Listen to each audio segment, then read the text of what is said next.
Assalamualaikum warahmatullahi wabarakatuh. Perkenalkan, nama saya Friska Widianur dengan NIM 60201248089 kelas D. Pada kesempatan ini saya akan menjelaskan materi mengenai state management pada Flutter.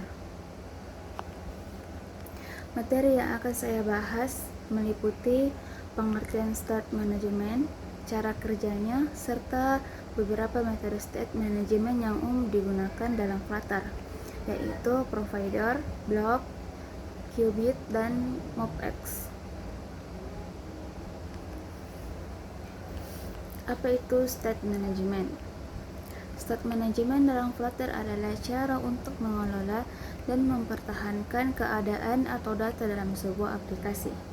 Selain itu, state management juga berfungsi untuk memisahkan antara logic dan view.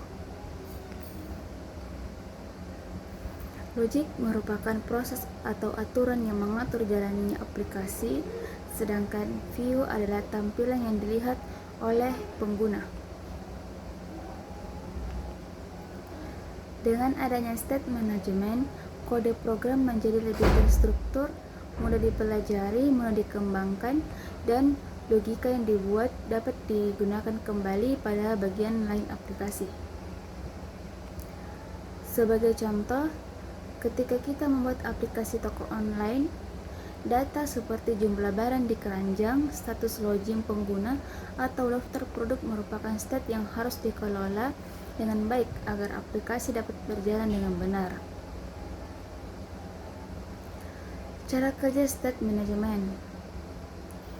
State management bekerja dengan cara mengelola perubahan data yang terjadi dalam aplikasi.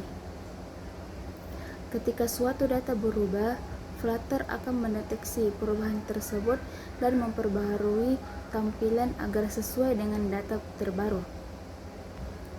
Pada Flutter, perubahan state biasanya menyebabkan metode build dijalankan kembali sehingga widget dapat menampilkan data yang telah diperbaharui. Dengan penggunaan state management yang tepat, logika bisnis dapat dipisahkan dari tampilan sehingga aplikasi menjadi lebih responsif dan lebih mudah dipelihara. Provider. Salah satu metode state management yang paling populer adalah provider. Provider merupakan library yang memungkinkan kita untuk membagikan dan mengakses state secara efisien pada berbagai widget dalam aplikasi. Provider banyak digunakan karena relatif mudah dipelajari dan tidak memerlukan kode yang terlalu kompleks. Ketika aplikasi mulai berkembang dan banyak widget membutuhkan data yang sama, provider menjadi solusi yang sangat membantu karena data tidak perlu dikirim secara berulang dari satu widget ke widget lainnya. Selain itu, provider juga dapat memperbaharui tampilan secara otomatis ketika state mengalami perubahan. Contoh provider: class counter model, extend change notifier, integer count sama dengan 0, integer get count sama dengan lebih besar, underscore count, void increment, underscore count plus notify listeners. Penjelasannya, class counter model digunakan untuk menyimpan state berupa nilai counter. Nilai awal counter disimpan pada variabel count dengan nilai awal 0. Kemudian terdapat fungsi increment yang berfungsi untuk menambah nilai counter. Setelah nilai berubah, metode notify listeners dipanggil untuk memberitahu widget yang menggunakan state tersebut bahwa telah terjadi perubahan data sehingga tampilan dapat diperbaharui secara otomatis.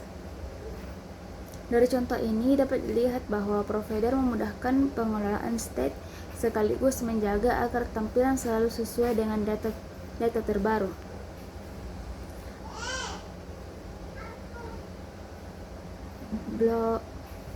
blok. Metode berikutnya adalah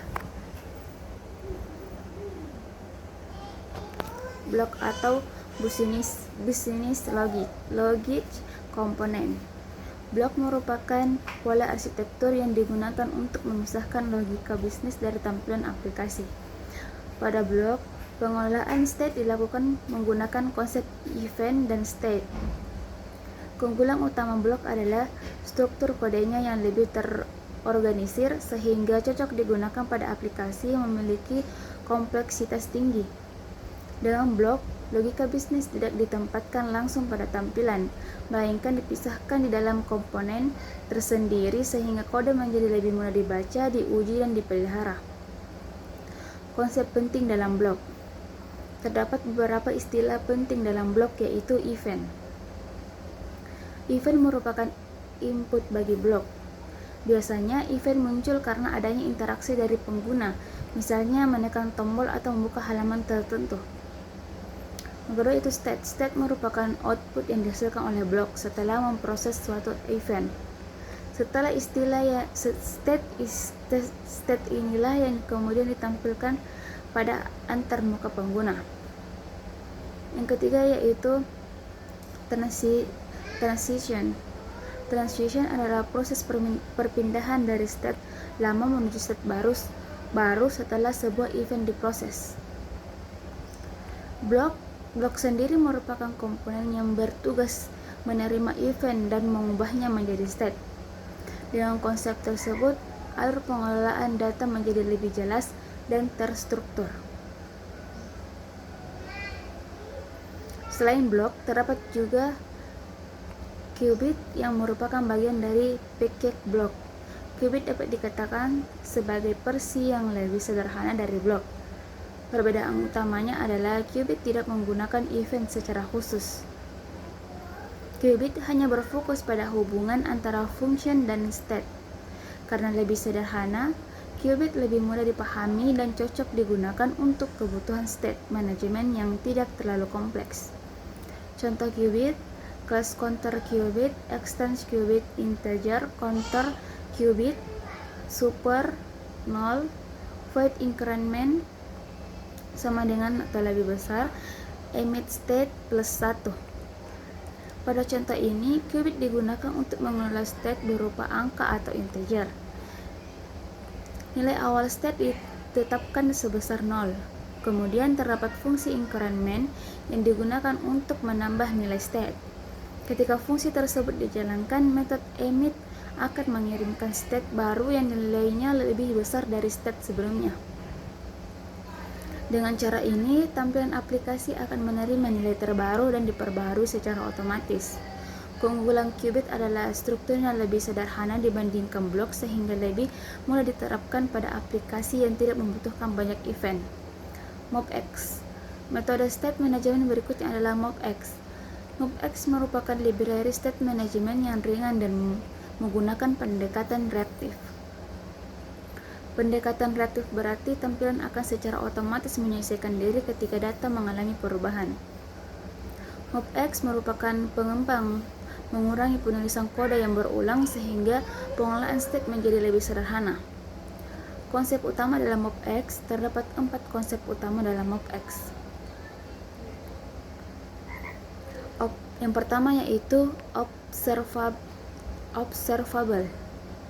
Observable adalah data yang diamati perubahannya. Ketika nilainya berubah, MobX akan mendeteksi perubahan tersebut. Yang kedua yaitu observer. Observer merupakan widget yang bertugas mengamati perubahan pada observable. Jika data berubah, observer akan memperbaharui tampilan secara otomatis. Yang ketiga yaitu action. Action adalah fungsi yang digunakan untuk mengubah nilai dari observable. Yang keempat yaitu computed. Computed merupakan nilai yang dihitung secara otomatis berdasarkan observable lainnya.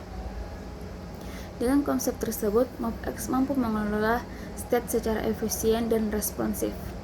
Kesimpulannya, berdasarkan materi yang telah dipelajari dapat disimpulkan bahwa state management merupakan bagian penting dalam pengembangan aplikasi Flutter karena berfungsi mengolah data yang berubah selama aplikasi berjalan. Beberapa metode state management yang umum digunakan adalah provider, yang sederhana dan mudah digunakan, block yang memiliki struktur yang lebih lengkap dengan event dan state, qubit yang merupakan versi sederhana dari block, mobx yang menggunakan pendekatan reaktif untuk memperbaharui tampilan secara otomatis. Setiap metode memiliki kelebihan masing-masing dan dapat dipilih sesuai kebutuhan serta kompleksitas aplikasi yang dikembangkan. Sekian penjelasan yang saya mengenai state manajemen pada Flutter. Terima kasih atas perhatiannya. Wassalamualaikum warahmatullahi wabarakatuh.